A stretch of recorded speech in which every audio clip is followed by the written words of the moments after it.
In this next tip, we're going to look at the SSL EQ and how it compares and contrasts to the Harrison 32C EQ.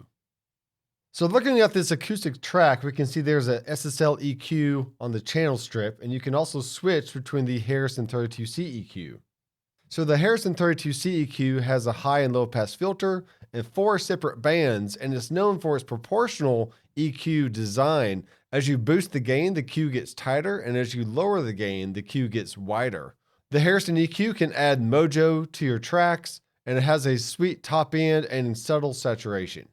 The SSL 9000J has a low and high pass filter as well, with a 4-band EQ, but the middle 2 bands actually has a variable Q knob that goes from very, very wide to very, very tight. And we can see on the screen here that the SSL EQ can go a little bit tighter than the Harrison 32C EQ, but it can also go a lot wider than the 32C EQ.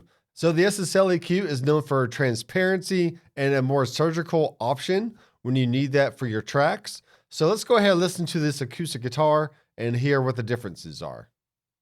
So starting with the 32C EQ, let's go ahead and cut all the way down to 13 dB on this mid frequency, and let's just hear what it sounds like. Okay, let's go ahead and boost.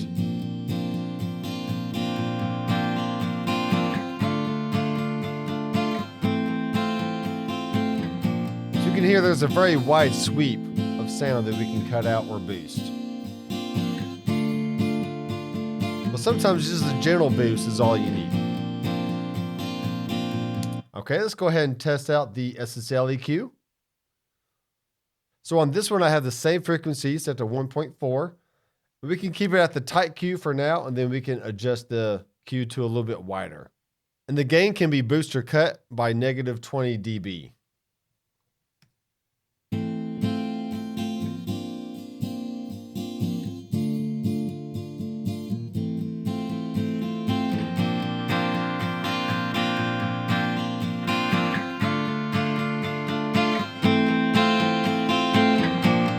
Widened out right there. Sounds good.